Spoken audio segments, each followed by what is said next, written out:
Hello friends, welcome to my YouTube channel.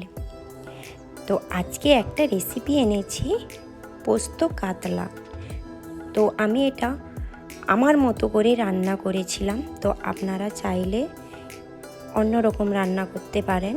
তো আমার মতো যদি আপনারা রান্না করেন তাহলে রেসিপিটা খুব সহজ ও সুস্বাদু হবে।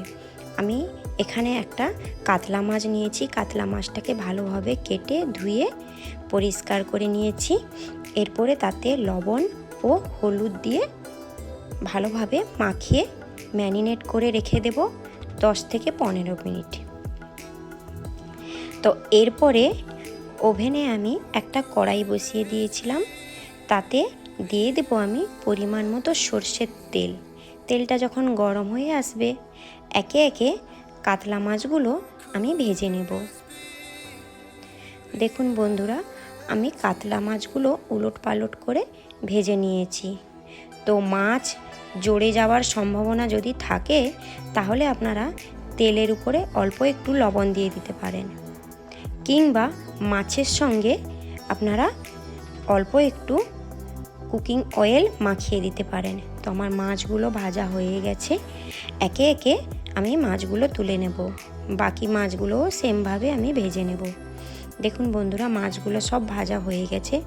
এরপরে কড়াইটা বসিয়ে দেব, ভালোভাবে ধুয়ে তাতে দিয়ে দেব অল্প সর্ষের তেল, 2 টেবিল চামচ মতো। তেলটা যখন গরম হয়ে আসবে তাতে দিয়ে দেব কেটে রাখা 2টো পেঁয়াজ আর 2টো টমেটো আর পেঁয়াজটা যখন হালকাভাবে ভাজা হয়ে যাবে তো একটা মিক্সিতে তুলে নেব। ঠান্ডা হওয়া অবধি ওটাকে অপেক্ষা করব এবং এটা পেস্ট করে নেব। এরপরে ওই কড়াইতে দিয়ে দেব আবারও সর্ষের তেল।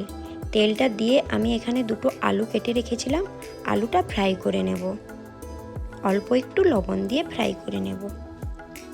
তো আমার আলুটা ফ্রাই হয়ে গেছে। এরপর এটাকে আমি একটা পাত্রে তুলে নেব। ওই কড়াইতে আমি দিয়ে দেব 3 টেবিল চামচ মতো সর্ষের তেল। তেলটা যখন গরম হয়ে আসবে 1 চামচ কালো জিরে, 1 চামচ রসুন বাটা, 2 চামচ আদা বাটা আর দিয়ে দেবো 2 চামচ কাঁচা লঙ্কা বাটা।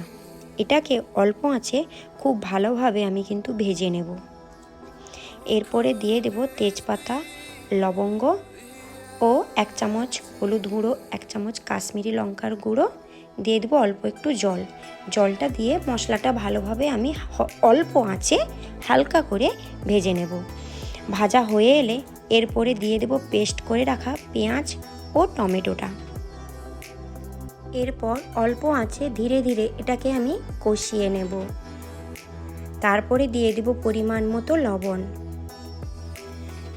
কি ভাবছেন বন্ধুরা, আমার কম উপকরণ দিয়ে খুব সিম্পল প্রসেসে এইভাবে পোস্ত কাতলা আপনারা বাড়িতে অবশ্যই বানান। খেতেও তো অসাধারণ, আর রান্নাটাও আপনারা দেখলেন খুব সিম্পল।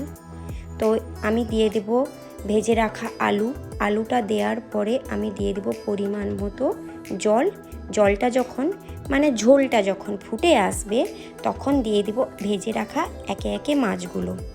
অপর দিকে একটা প্যান বসিয়ে দিয়েছিলাম। প্যানটা যখন গরম হয়ে আসবে তাতে দিয়ে দেব পরিমাণ মতো কাজু আর 2 টেবিল চামচ মতো পোস্ত আর কাজুটা আমি হালকা করে ভেজে নেব। আমার কাজু আর পোস্তটা ভাজা হয়ে এলে এটাকে আমি গ্রেট করে নেব। আমি জল দিয়ে গ্রেট করে নিয়েছিলাম। দেখুন বন্ধুরা, ঝোলটা যখন মরে আসবে সব শেষে আমি দিয়ে দেব কাজু ও পোস্ত বাটা। দেখুন আমার ঝোলটা শুকিয়েও এসছে আর খুব সুন্দরভাবে রেডি হয়ে গেছে। এরপরে দিয়ে দেব পরিমাণ মতো সুগার। এরপরে আমার পোস্ত কাতলা একদম রেডি হয়ে গেছে। এরপর পরিবেশনের পালা। এক প্লেটে একদম ভাত শেষ, উপর থেকে দিয়ে দেব কাঁচা লঙ্কা। আজকের মতো টাটা। কাল আবার কোনো নতুন ভিডিও নিয়ে আপনাদের সঙ্গে চলে আসব। ততক্ষণ আপনারা ভালো থাকুন, সুস্থ থাকুন।